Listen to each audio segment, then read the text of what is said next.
out of home because I have HIV. HIV-related stigma and discrimination in all their forms continue to undermine interventions across the HIV prevention, treatment, and care, and constitute key human rights and gender-related impediments to ending the AIDS epidemic as a public health threat by 2030. Eliminating all forms of HIV-related stigma and discrimination is fundamental to achieving the Global AIDS Strategy 2021-2026. In South Sudan, HIV-related stigma and discrimination and its manifestation continue to slow down the efforts to achieve the national targets and goals to end AIDS as a public health threat by 2030. I'm a teacher by profession and a widow. I came to South Sudan to look for a job, of which I failed because I didn't know fluent Arabic. It was a challenging language to me. Last options, as a mother of 5, I decided to join the KPs. Very many challenges I faced in the KP to date. Being raped, having forceful sex without a protector. When you try to introduce somebody to condoms, you may end up being forced to eat that condom.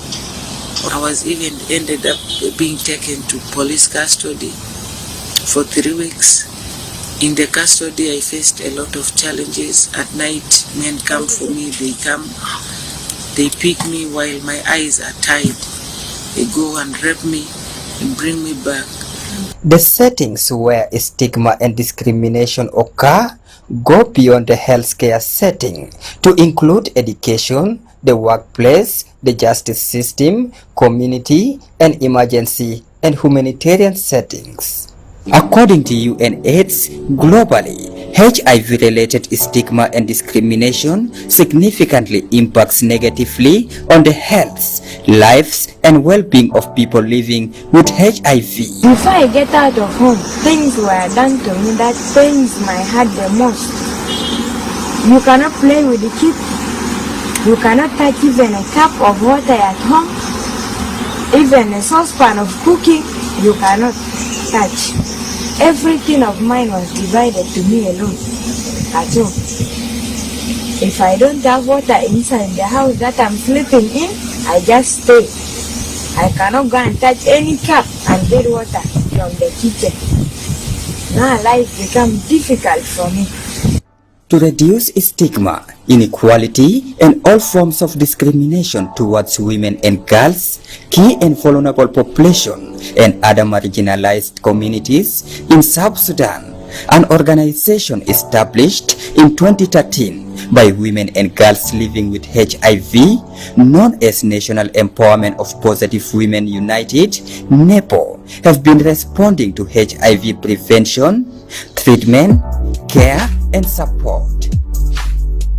The main goal of establishing this organization is to empower the women and girls who are living with and affected by HIV so that they live a long, healthy, and productive lives. The organization also supports the government by providing employment opportunities to people living with HIV.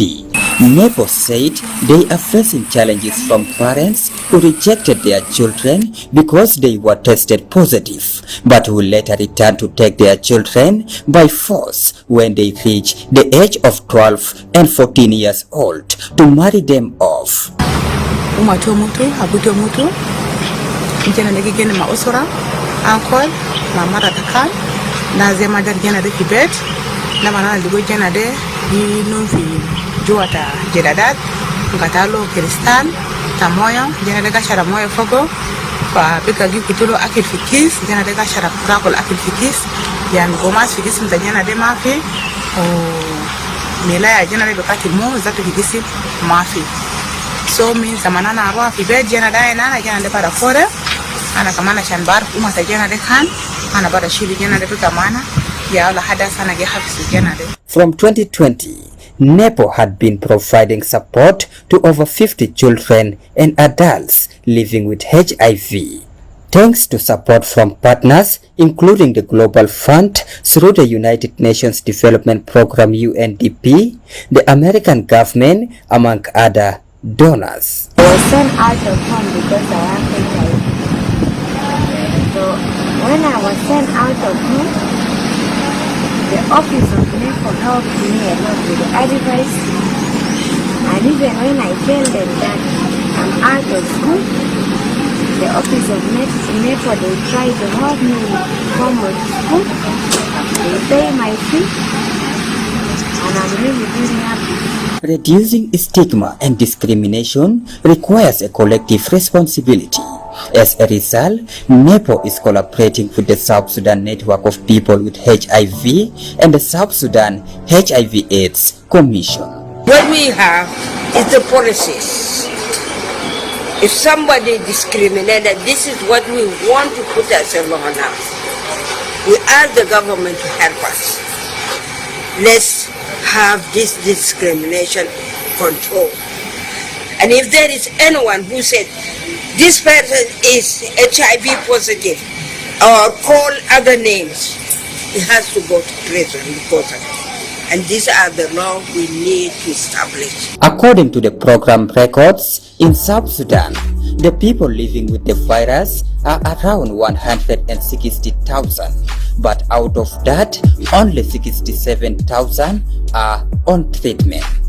Your support for NEPO will contribute towards reducing the gap by ensuring that the over 90,000 people who are not on treatment get access to the effective HIV prevention, diagnosis, treatment, and care.